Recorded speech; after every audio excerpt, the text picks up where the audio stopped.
La naturaleza imita el arte. Esa es una película de Pino Solanas, un ex diputado.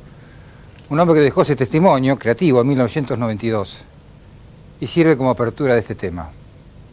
Si para algo servirá la catástrofe que sufren los argentinos y que comprometen a todos los argentinos, será para descorrerle el telón a una verdad oculta, a una de las tantas consecuencias que ha dejado la dictadura y que la democracia ni se ha atrevido a encarar. El tema va a girar en torno de lo que exhibe este mapa. Lo va a explicar un especialista. Fue diputado. Fue el segundo de María Julia. Es un peronista. Se llama Héctor Dalmau. Si la Cancillería hubiera tenido alguna entereza para enfrentarlo a Dalmau, hubiera aceptado la invitación de venir aquí. Los funcionarios de la Cancillería, como hicieron todos estos años, se borraron. No quieren dar explicaciones. No quieren discutir lo que aquí vamos a tratar. Probablemente sea la primera vez que en un programa periodístico podamos profundizar con tiempo lo que los periodistas también hemos escamoteado durante tantos años. Me parece que en relación al tema de la falta de coraje de la Cancillería para venir a discutir con Héctor Dalmau el tema de las gravísimas imprevisiones y concesiones que permiten que la Argentina sufra hoy en esta situación de debilidad extrema, estructural, el azote del famoso niño, un niño que por lo menos en la Argentina demuestra tener padres bastante culposos o culpables, es el mismo tema que se plantea con toda esta cantinela de no politizar el tema de las inundaciones. Claro, es hora de politizar en serio. Yo creo que se trata claramente no de partidizar, no de entrar en una dinámica absurda de echarse culpas un partido a otro, porque efectivamente los políticos de todos los partidos tienen un porcentaje importante de los personeros de la dictadura que fueron de alguna manera quienes originaron con sus concesiones en las discusiones sobre el manejo de aguas con Brasil, quienes originaron en buena medida esta situación. Claro. Pero se trata, creo, de politizarlo en el sentido de analizar qué políticas, pésimas políticas, o en todo caso qué dramática falta de política determina que la situación en la Argentina frente a este azote natural que es el del Niño se plantee con estas características. Sí, yo creo que además los periodistas somos responsables. Ha costado mucho interesar en la publicación y profundización de este tema.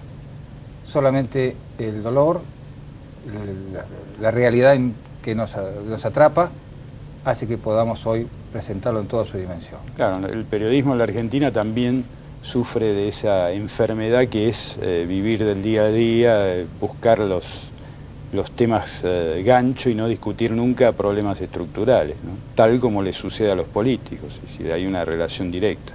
Yo creo que hoy deberíamos aprovechar este programa para tratar de establecer claramente cuál es esta relación de causa-efecto, más allá de la aparición especialmente dramática del fenómeno del Niño, que parece ser la única explicación que encuentran, una explicación azarosa, como si todo fuera una especie de maldición de los dioses, la única que encuentran funcionarios y dirigentes políticos hasta ahora. Yo he visto en todos estos años a un Congreso totalmente indiferente a esta situación, salvo el caso de Dalmau, que parecía un obsesivo en el tema de las represas brasileñas. Después, la indiferencia absoluta. En todos estos años el Congreso no ha reaccionado. No ha podido, no ha querido, no se ha interesado. Esto compromete a todos los niveles de su participación política en el Congreso, a todos, incluso a quienes fueron canciller, como Dante Caputo, que hoy es un diputado. En fin, esto es una situación que merece ser por lo menos expuesta hoy, aprovechando el espacio que otras veces no hemos conseguido el tema. Para empezar a analizarlo, me parece que podríamos ir a ver un informe sobre que de alguna manera da cuenta de la dimensión del drama.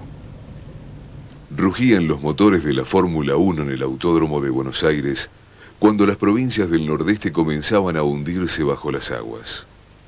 Con el fin de Semana Santa del domingo del 12 de abril, empezaba una catástrofe, cuyas pérdidas económicas son largamente mayores a las que arrojó la Guerra de las Malvinas en 1982, el año también de la penúltima gran inundación. La alfombra verde de la Mesopotamia fue cubierta en casi toda su extensión por ese torrente incontenible que el Paraná trae del norte, alimentado por lluvias propias del Caribe. Demasiada descarga para tierras que no habían alcanzado a absorber los últimos desbordes. Miles de familias perdieron todo lo que tenían. Crece el número de muertos. Se perdieron las cabezas de ganado y las cosechas de algodón, tabaco y arroz. Se destruyeron barrios enteros, puentes, rutas y miles de kilómetros de caminos. Lo peor no es el enojo de la naturaleza. Tampoco que ese enojo sea en buena medida respuesta a la destrucción sistemática que hace el hombre a las reglas que fija la naturaleza. Lo peor de todo es que, sabiendo ambas cosas, el gobierno nacional no haya hecho nada para evitarlo. La historia de esta desidia es de vieja data. Por eso la Argentina es hoy un país cuyos principales ríos dependen del Brasil, su socio en el Mercosur, que controla toda la cuenca del Paraná por medio de un colosal sistema de represas, entre ellas Itaipú, instalada a menos de 20 kilómetros de la frontera con la Argentina.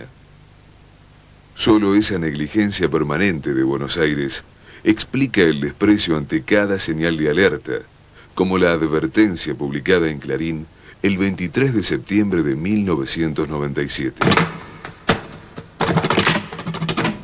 Después de todo fue una carta, una advertencia, la de Dalmau. Una carta que no tuvo ninguna respuesta. María Julia, por ejemplo, María Julia Alzogaray, la hija del exministro de la Libertadora, no contestó. Ella dice ahora que informó. ¿A quién informó? No informó absolutamente a nadie. No hay constancia de que María Julia haya informado a alguien acerca de lo que se avecinaba. En cambio, quien fue su segundo, Dalmau, al menos se dirigió a Clarín y Clarín publicó la carta que ilustra este tema. Prevenir el desastre. Señora directora, la NASA confirmó la razón de las advertencias formuladas por científicos chinos. La corriente del Niño provocará las precipitaciones más grandes de los últimos 150 años, lo cual tendrá catastróficas consecuencias, mayores incluso a las causadas por el Niño del siglo, entre 1982 y 1983. La masa de agua cálida que se detectó frente a las costas de América del Sur es casi 2 veces la superficie de Estados Unidos, y se calcula su presencia en la región para el próximo verano. ¿Dejaremos que el diluvio nos sorprenda como hace 15 años? Desde Yacyretá y Salto Grande hacia el norte existe una treintena de represas que pueden protegernos, siempre que se preparen a tiempo para recibir y contener los miles de millones de metros cúbicos de agua que habrán de caer. Para ello, hay que concertar el aumento de los caudales que vierten y vaciarlas parcialmente antes, por supuesto, de producido el fenómeno. Hay un margen para la previsión. Podemos, en síntesis, prevenir el desastre. Es la única manera de evitar que se repitan cuantiosas pérdidas, como hace 15 años, cuando la fuerza de las aguas arrasó nuestro litoral y estuvo a punto de destruir el túnel subfluvial Paraná-Santa Fe. Si la hermandad de los pueblos va de la mano con la solidaridad, entiendo que Paraguay y Brasil, países de aguas arriba, ayudarán a la Argentina, que por su lado deberá indemnizarlos por la pérdida de la energía que cause ese vaciado parcial de las represas. En caso contrario, las autoridades argentinas deberán hacer frente a la expulsión de unas 150.000 familias radicadas en el litoral, además de la pérdida de cultivos y animales. Y lo que nunca ocurrió, a las inundaciones de gran parte de la capital federal y del Gran Buenos Aires. Espero que esta carta sea leída como un SOS por parte del Gobierno Nacional. Héctor Dalmau, ex subsecretario de Recursos Naturales y Conservación del Ambiente de la Nación, Capital Federal. El SOS claramente no fue recibido. Dalmau planteaba en la carta con una precisión que asusta cuál iba a ser el desarrollo de los sucesos, y planteaba además, y esto es lo más dramático, unas puntas muy concretas de solución o de políticas que podrían haber suavizado claramente los efectos de esta inundación si se hubiera recurrido al espíritu del Mercosur, si se hubiera recurrido a una negociación racional con Brasil y con Paraguay para establecer de qué manera había que controlar, manejar la fuerza de las aguas. Yo creo que en los bloques sucesivos, Mandy, deberíamos tratar de organizar con Dalmau el análisis del tema desde sus causas. Primero, la situación coyuntural que se plantea a partir de las imprevisiones, de la falta de políticas, y después también tratar de determinar algún panorama posible de solución después del desastre, digamos. Creo que es un video el que deberá guardarse, no por nosotros. Solamente hacemos lo necesario para presentarlo a Dalmau. Vamos a recibir una clase de geografía, de historia, de política y de la gran indiferencia que envuelve a la dirigencia argentina y que ha desmovilizado al pueblo para ni siquiera reaccionar como se debe frente a esta catástrofe. Vamos al corte.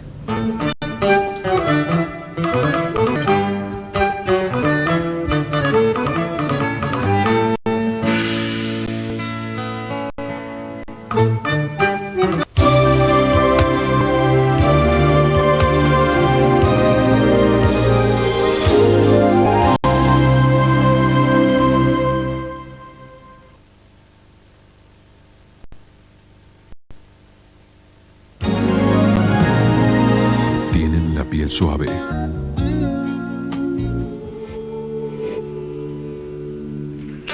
Miran con ojos desafiantes. Tienen muchas curvas. Suspiran con encanto. A todo motor, un programa. El País de los Ríos Muertos es un libro de Héctor Dalmau. Héctor Dalmau, que ya fue parcialmente presentado, durante 25 años fue maestro y director de la escuela de Campo Ramón. Después fue intendente. Hoy su hijo es el intendente de Campo Ramón. No perdamos más tiempo, entremos al tema.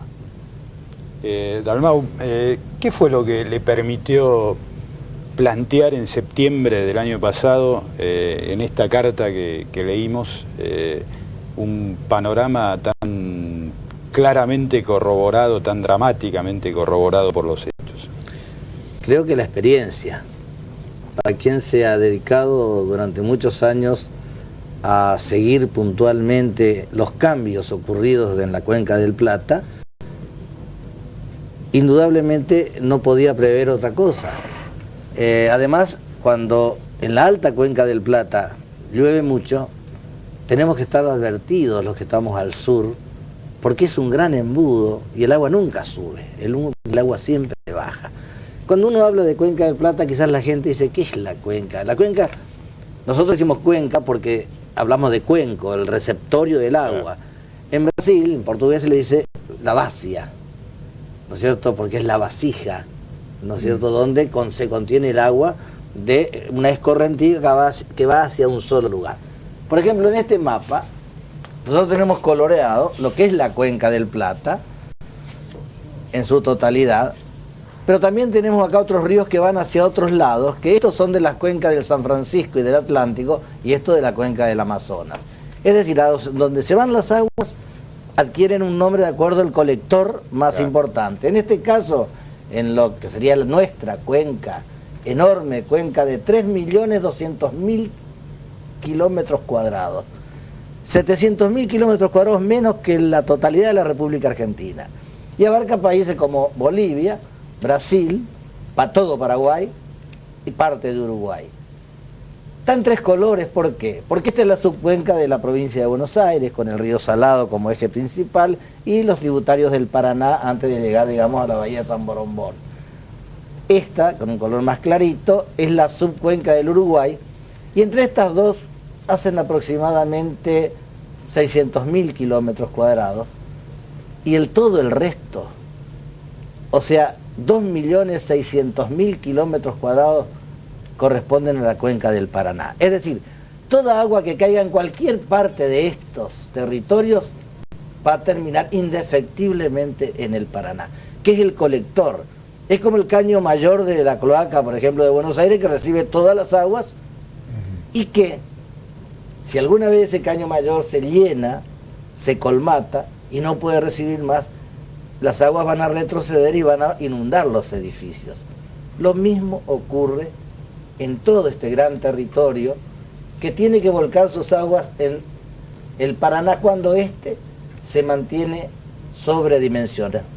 Es decir, más alto de lo normal. Ahora ocurren 3 cosas en esta cuenca. Fíjense la extensión. Sucre, en Bolivia, está en la cuenca del Plata. Brasilia, ahí está en un planalto, como llaman, un altiplano, donde los ríos a sus pies ya vienen hacia el Plata. San Pablo es cruzado por el río Tieté.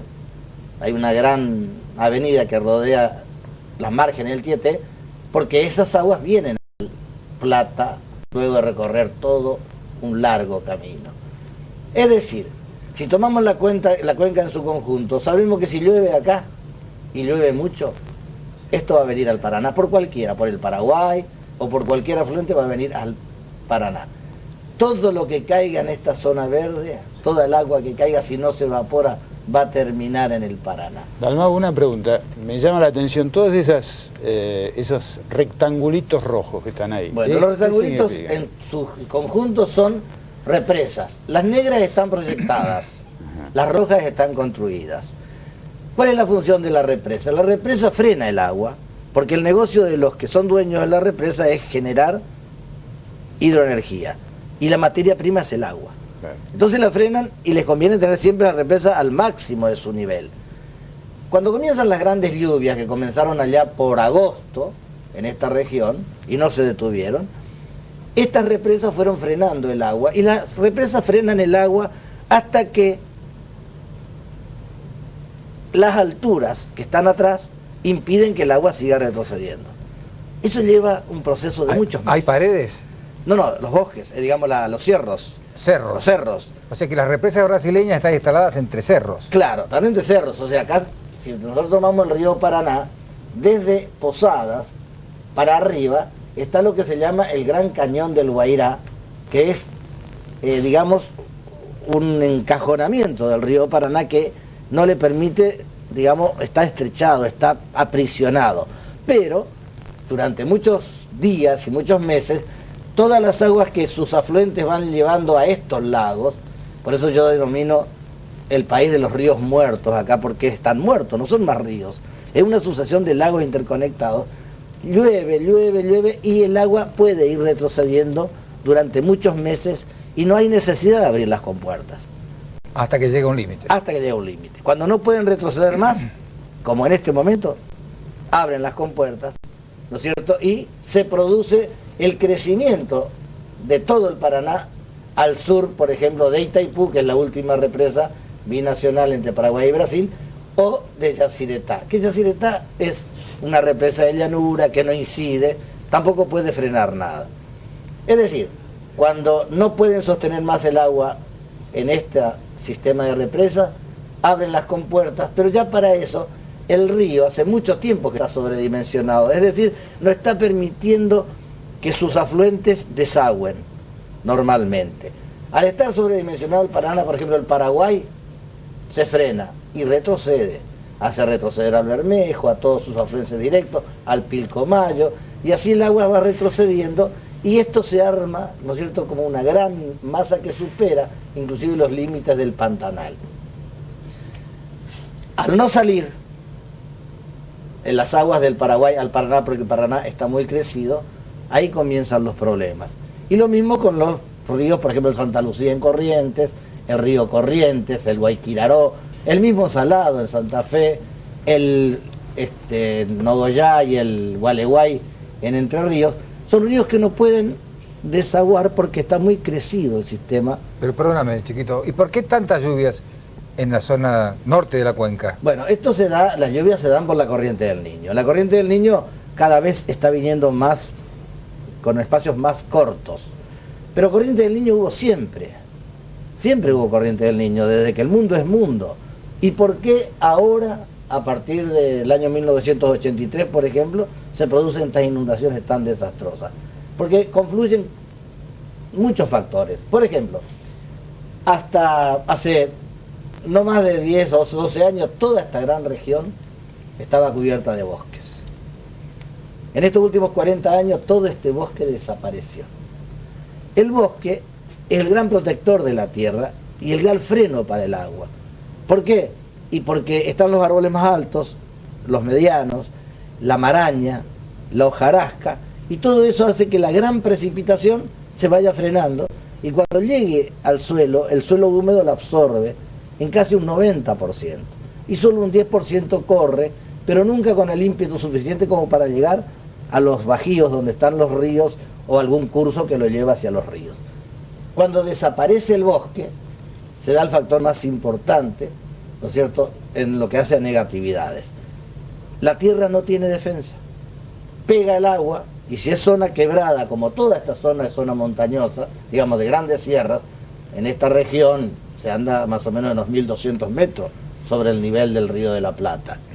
Es decir, cuando en esa zona de sierras tan altas y quebradas no hay el bosque que protege, el agua pega y se va rápidamente a los ríos. ¿Me permite la pregunta, maestro? Sí.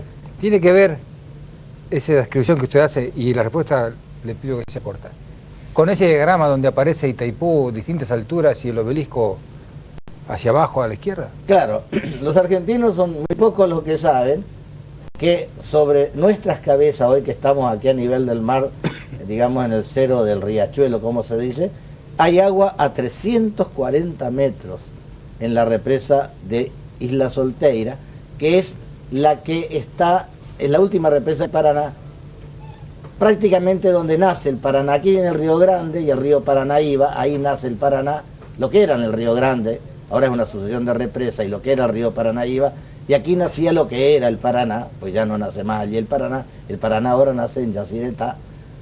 ¿Por qué? Porque un río es un agua, dice, corriente de agua que corre libremente. Ya aquí no es eso. corre libremente. Perdóname. Entonces, esto que ustedes ven acá es el escalamiento de lo que el hombre está queriendo hacer y hizo. Ya hicieron la represa de Isla Solteira a 340 metros sobre el nivel cero de Buenos Aires. También hicieron Jupiá a 270. Después entre Jupiá y Itaipú hay otra, Puerto Primavera, que nadie dio la noticia de que la están por inaugurar.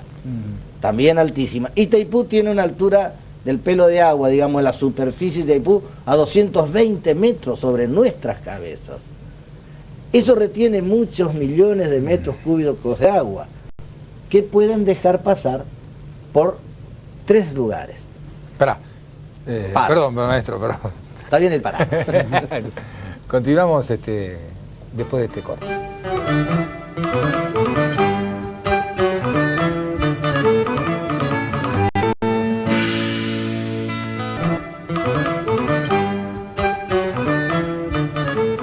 Dalmau, en la configuración de este drama de inundaciones que se está dando hoy y que reconoce, creo, como antecedente más similar, más inmediato, las inundaciones del 82-83, ¿no? En la configuración, ¿tiene la misma influencia toda esa zona de la cuenca que está llena de represas que la zona que no tiene represas? No. Hay diferentes funcionamientos, porque la naturaleza perdió su equilibrio y, por supuesto, al cambiar el estadio natural, ya es el hombre el que hace funcionar una subregión de acuerdo a sus intereses, y la otra puede tener otro funcionamiento. Pero partamos de la base que esta selva desapareció en toda esta región. En toda esta región. Porque se agrandó la frontera agropecuaria, de Brasil, de Paraguay y de Bolivia. Ya el mismo proyecto agropecuario trasladó su efecto a Paraguay y lo trasladó a Bolivia. Las grandes empresas multinacionales han transformado esta región de los bajos, digamos, bolivianos, que tienen que ver con la cuenca del río Paraguay, en algo muy parecido a la pampa húmeda. Uno ve y ve extensiones y extensiones de un solo árbol, desapareció a la selva. Entonces eso hace que las aguas tengan un más rápido escurrimiento. Ahora, como el Paraná, con poca agua, más allá de su módulo que reciba, comienza a crecer, este rápido escurrimiento de las aguas del Paraguay, del Bermejo, perdón, del Pilcomayo y el Bermejo, ya se encuentran con este freno. El Uruguay, por ejemplo, que tiene solamente una represa, Salto Grande, tiene, digamos, un funcionamiento más rápido. Por eso se inundó en octubre, noviembre y bajó. Y ahora volvió a inundarse de nuevo. Pero es mucho más rápido y mucho más corto los periodos de inundación del río Uruguay. No así el Paraná, porque el colector del Paraná no da más. Entonces cuesta mucho que esta zona, que son frenadas las aguas hasta que no pueden más esta que las aguas se aceleran, pero acá se frenan a no poder entrar, cuesta mucho hacer el balanceo para que no ocurran estos desastres. Y si a esto hay que sumarle todas las aguas de precipitaciones locales que se encuentran con un verdadero freno, una verdadera represa hídrica que es el Paraná, totalmente sobredimensionado. Y decime, ¿y el Río de la Plata está en condiciones de absorber todo eso? Y el Río de la Plata por supuesto, está en condiciones de absorber en tanto y en cuanto no tenga una sudestada y lo transforme en un tapón. Y ahí es el gran problema de la capital federal, y ahí se puede dar lo que Pino Solana, en su imaginación, que algunos llaman que elucubración loca, pero no es así. Si viene paralelamente con el pico de las crecidas que se estima que serán en el esquema de mayo-junio, o sea, falta todavía un mes para que se llegue a la mayor crecida, si ahí se junta con una sudestada, se produce el tapón.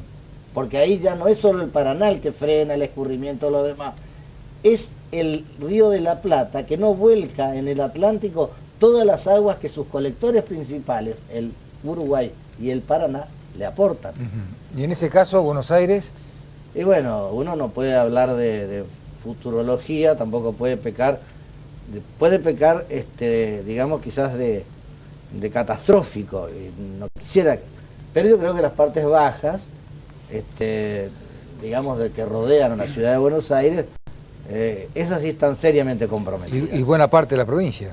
La provincia de Buenos Aires, por supuesto. Buena parte, ni que hablar de todo el delta y Entre Ríos, por ejemplo. No se olviden que en el 82-83, desde la costanera hasta Gualeguaychú, era un solo lago. Y de ahí hasta Rosario. Era un solo lago, no había una sola isla afuera, y lo único que emergían eran los grandes puentes del complejo Zárate-Brazo Largo, pero solos en el medio del agua, con todas las rutas que llegan a ellos anegadas, tapadas.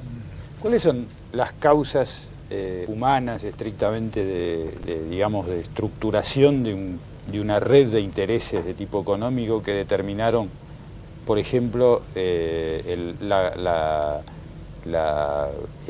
depredación de toda la zona boscosa de Brasil? Bueno, ahí creo que hay un gráfico que muestra hasta qué punto se perdieron bosques, ¿no? Bueno, por regla uno no debe estar sentado, ¿no? Pero esto es 1973, este es el estado de San Pablo, y esto es como estaba el estado de San Pablo desde siempre, antes de 1973, digamos desde el principio del siglo, naturalmente desde siempre. Tenía este tipo de bosque. Sí. Al año 73, esto muestra los puntos donde quedaba el bosque. El 98% del bosque desapareció.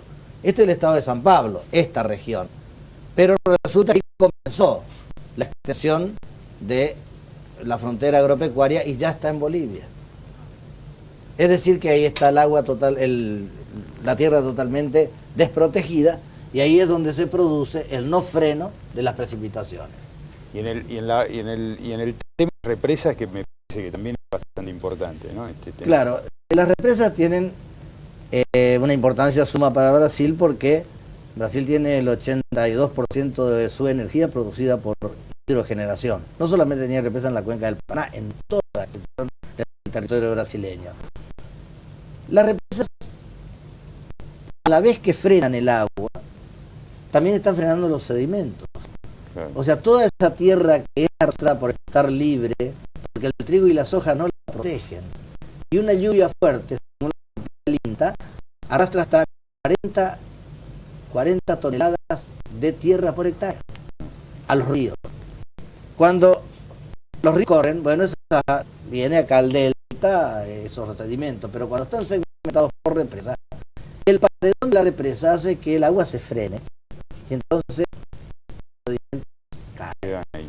Y cada instante, segundo a segundo, los sedimentos están colmatando el fondo, están llenando el fondo del embalse, con lo cual cada día que pasa tienen menos capacidad de recibir agua. Por eso las represas tienen una vida útil de no más de 7 décadas. 70 años es el máximo, y por eso cuando hablan de vender Yacyretá o de enajenar Yacyretá por tantos años, lo hacen por 50 años. Claro. Pero cuando nos devuelvan Yacyretá, va a estar peor el todo. De manera de sacando eso, no hay es método mucho más caro que la tecnológico. energía que producen. Claro. Ahora, perdona, Carlitos, yo recuerdo lo que fue el siglo pasado por los ríos, y sé que como consecuencia de la derrota de Rosas, quedó la libre navegabilidad de los ríos argentinos. Claro.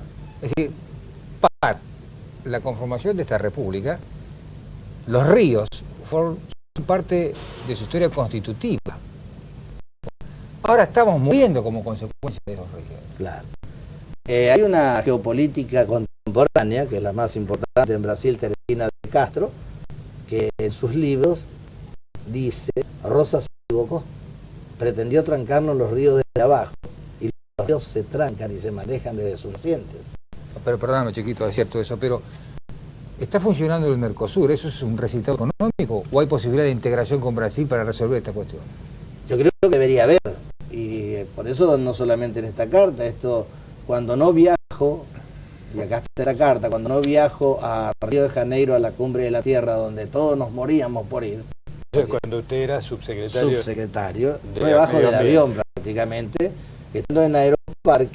Eso fue en el año 92. 92, junio 92. Le digo al canciller, el exdiputado Ditela, le digo, había preparado, sabía que el señor presidente era 7 minutos, pero había tratado de condensar en no más de un renglón y medio la idea de insertar en el curso del señor presidente la proyección, digamos, del problema que teníamos en ese momento, donde había 110.000 argentinos fuera de sus hogares por las inundaciones.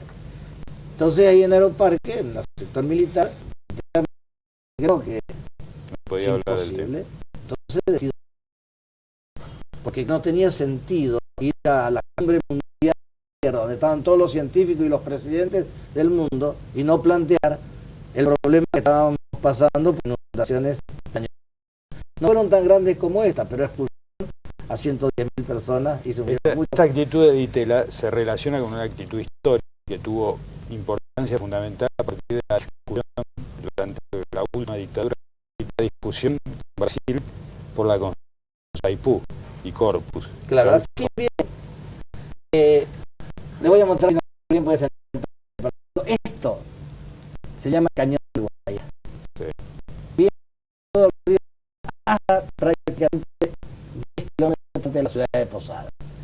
Ese Cañón del Guairá que representa todos los otros ríos, ya el general Perón en el año 52, con su geoestratégica, intentó hacer una represa muy grande en esta región, o sea, en la zona de Libertad, unos 30 kilómetros antes de la desembocadura del Amazonas.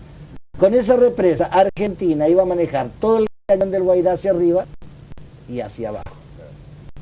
Cuando va el año 1971, y eso lo leo en libros brasileños, los estrategas brasileños se dan cuenta que viene Perón, que es Stroessner, y puede remontar ese proyecto de libertad. Entonces, ¿qué hacen? Ellos tenían programado, más o menos en esta época, 7 quedas. Rápidamente a Itaipú. ¿Por qué Itaipú? Porque Itaipú era con Paraguay y 7 quedas sobre el territorio brasileño. Entonces, al hacer una gran represa con Paraguay para dominar todo el cañón de Paraguay para el norte y para el sur, quitan a Argentina el socio posible, que era el Paraguay.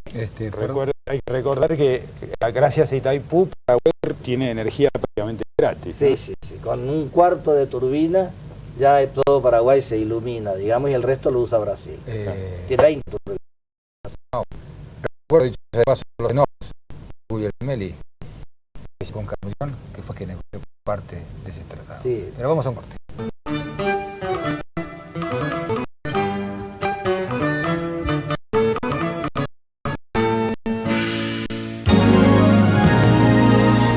Periodismo, conjunto de actividades relacionadas con la selección, elaboración y transmisión de información por los medios de comunicación.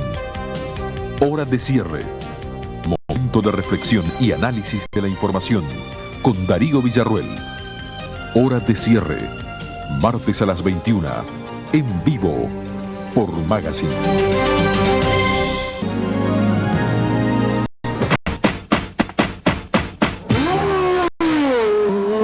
La adrenalina se vive en la velocidad. Y la velocidad se vive en Stop and Go.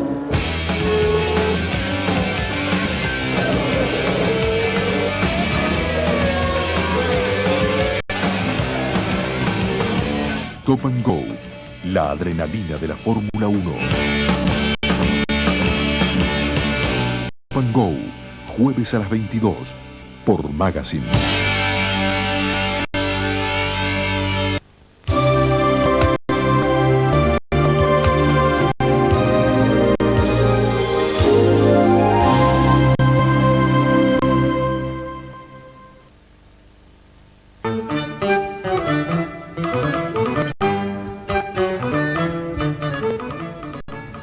Bueno, por lo que ya hemos visto, la Argentina es como un bebé que duerme, inocente, abandonado, debajo de un enorme tanque de agua. Tal cual. Esto que ven aquí es la represa de Itaipú. Digamos, el último gran freno que tiene un sistema de 35 represas en todo el río Paraná y sus afluentes, el Tieté, el Paranapanema, el Grande, el Paranaíba, en fin, todo lo que está al norte de esto.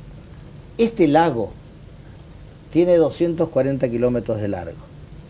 Como es muy irregular, llega a tener un máximo de 18 kilómetros y una profundidad de hasta 100 metros. 18 kilómetros de ancho. De ancho, 240 de largo y hasta 100 metros de profundidad. ¿Cuánta agua contiene Itaipú con este paredón? 29.000 millones de metros cúbicos de agua. Impresionante. Impresionante. ¿Y eso qué significa? Que tiene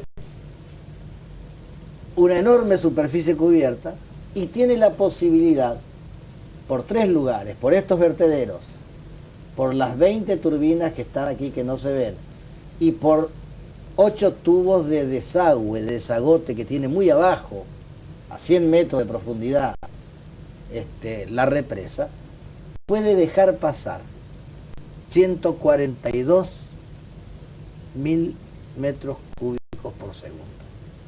En este momento, ¿cuánto se está dejando pasar? 35.000 metros cúbicos por segundo. ¿Y Es esto? decir, que casi 4 veces más de lo que puede dejar pasar, y Itaipú sí abre todo lo que puede abrir en caso de una catástrofe. O sea que desaparece la Argentina. Y bueno, los estudiosos, que entre los cuales no me cuento, de los cuales aprendo, dicen que las aguas chocarían con la Sierra del Tandil para después ir hacia el Atlántico. Y por lo tanto la imagen de Solana sería increíble. Sería una realidad. Ahora, perdóname, ¿esto quién lo suscribió? Videla, Stroessner y creo que fue Garrastozú Medici, pero fueron 3 dictadores. Embajador en Brasil era Camillón, representando a la Argentina. Se firmó en el año 79 en la antigua ciudad Presidente Stroessner, hoy Ciudad del Este, y le da la posibilidad a Brasil de hacer crecer el río, porque fíjense que todo esto se transforma en esto, que es un río encajonado, que es el Paraná encajonado que luego viene a Argentina.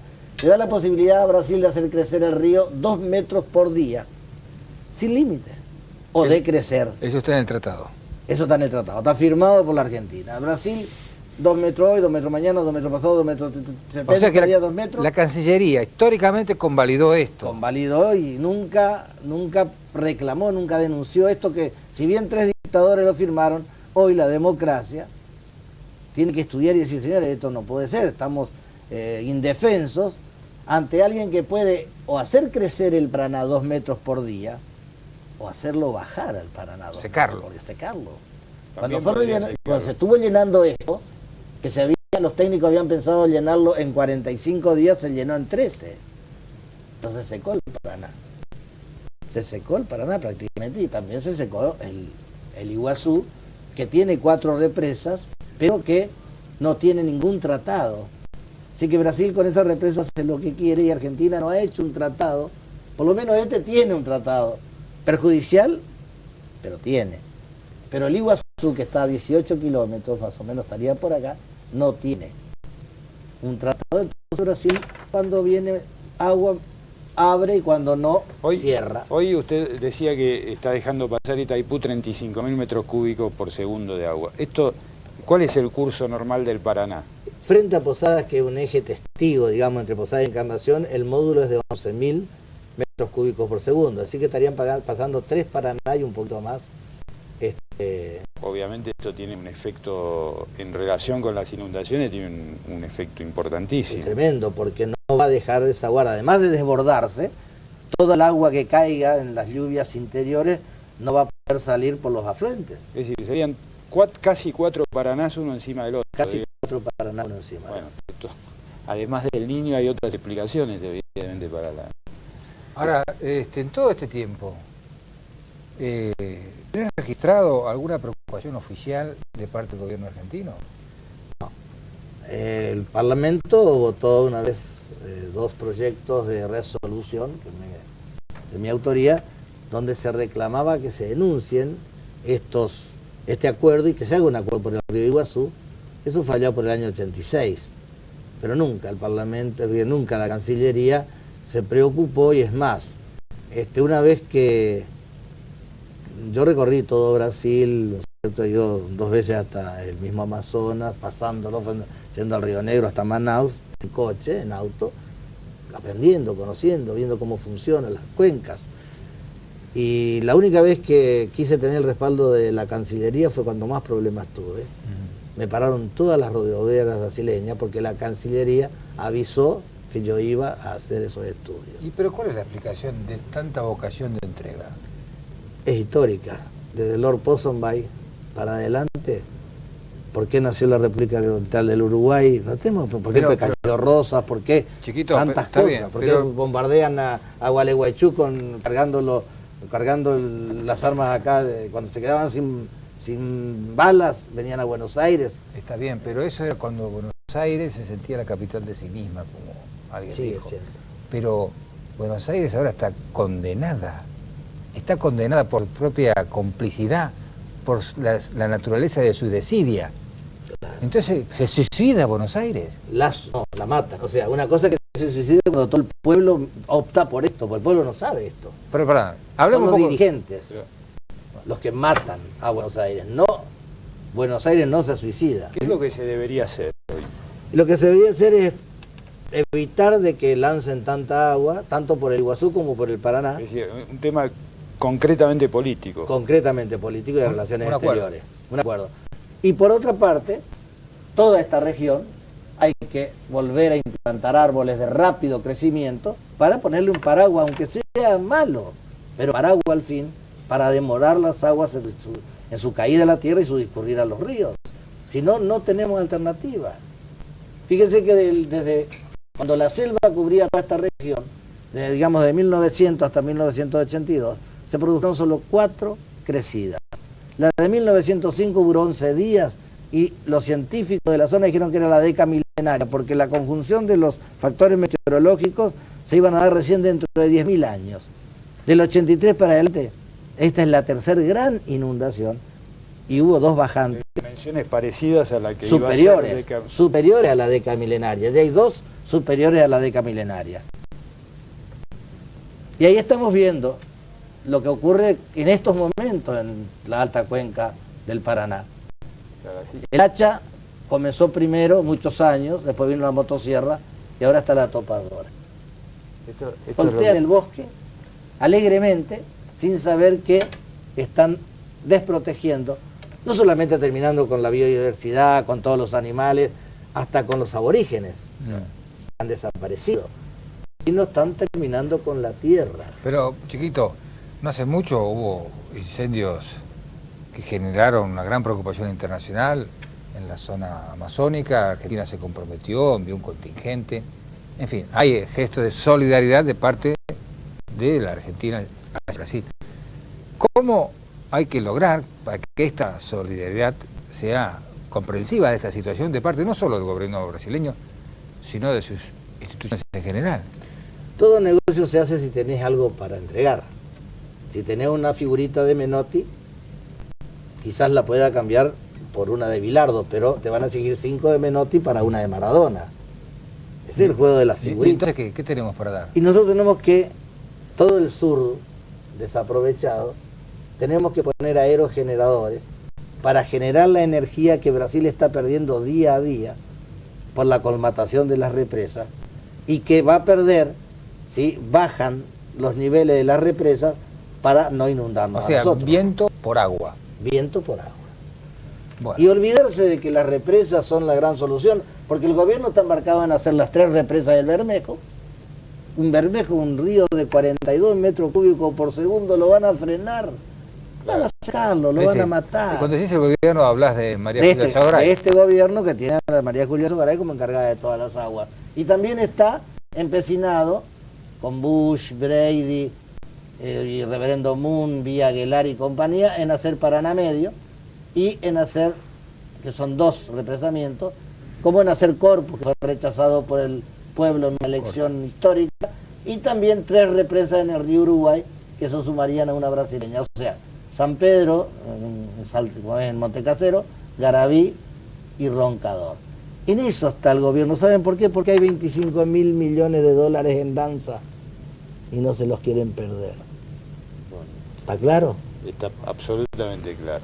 Bueno, me parece que ha quedado suficientemente demostrado cuáles son las causas fuera del niño, de las travesuras del niño, de las trágicas travesuras del niño, las causas de este increíble padecimiento ya van por los casi 100.000 evacuados, ¿no? Y se supone que pueden llegar a los 150.000 tranquilamente.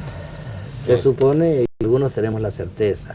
Ojalá yo quede ridiculizado por la realidad. Lo vuelvo a repetir. Ojalá. Ojalá. Querido maestro de campo Ramón, muchas gracias. Gracias a ustedes que me permiten esto, que es como argentino, decirle la verdad a la gente, una verdad que la tenía acá hace mucho tiempo sin poder desembucharla.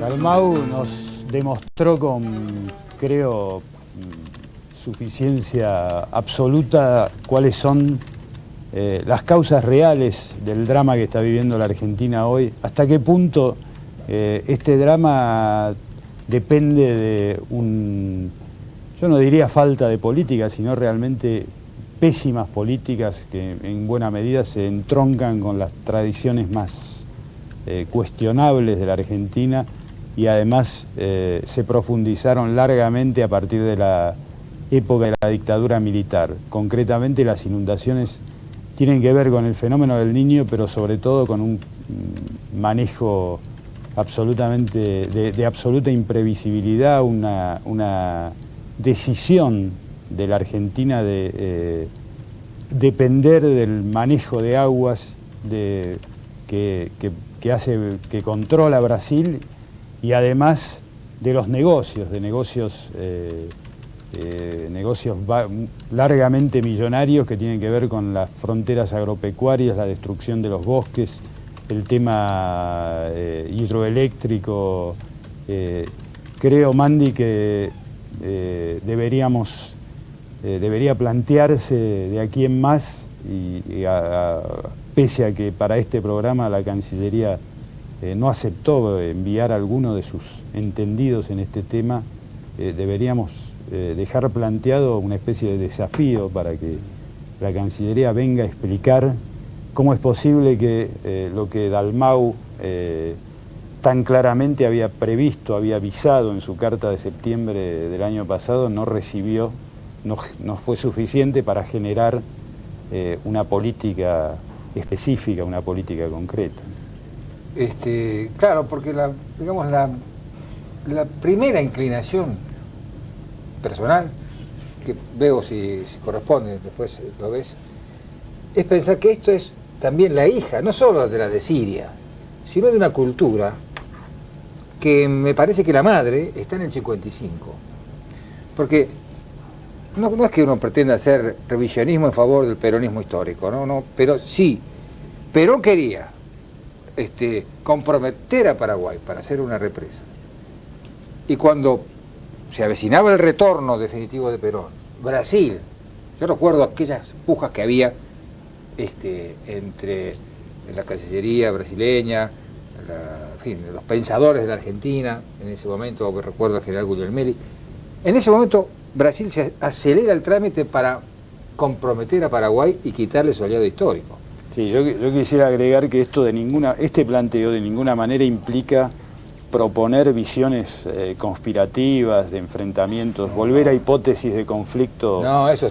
Porque Perón, al mismo tiempo que tenía esta visión, que había entendido que la Argentina necesitaba, a través de este proyecto de la represa de Libertad, manejar, tener el control de sus aguas, también había planteado la primera visión geopolítica de integración con Brasil y con Chile, concretamente la ABC, ¿no? Por eso me parece que, así como en Brasil hay una movilización en defensa del hábitat, de sus aborígenes, de la selva del Mato Grosso, de una pelea para resistir los tentáculos del poder que está concentrado también grado sumo en ese país, así también los trabajadores argentinos, todos los sectores sociales, al margen de los gobiernos, al margen de Cardoso, al margen de Menem, al margen de los gobiernos, deben, me parece, comprometerse para hallar una salida armónica, porque si no, el Mercosur es nada más que un tratado económico y en desmedro de lo que aquí se desarrolló. Sí, claramente por ahora el Mercosur es un tratado económico que además también plantea una situación de dependencia de la Argentina respecto de Brasil. Lo estamos viendo en el tema del drama de la balanza de pagos, los problemas de la exportación. Nuestras exportaciones dependen del mercado brasileño en gran medida. Además, el Mercosur debería, a la manera de lo que de alguna manera están intentando en la Unión Europea, convertirse en un marco de integración que vaya mucho más allá de lo económico. Y sin duda creo que es absolutamente cierto lo que vos decías, todo lo que son concesiones agachadas de los gobiernos deberían generar en las organizaciones sociales algún intento de digamos, elaborar una política que permita un acuerdo. Ahora bien, ya nos vamos. Pero me gustaría que el ex comando civil Guido Di Tella, canciller del país, si tienen alguna información acerca de lo que se ha tratado en este programa, habilite algún funcionario a que venga a dar explicaciones. Los esperamos la próxima semana.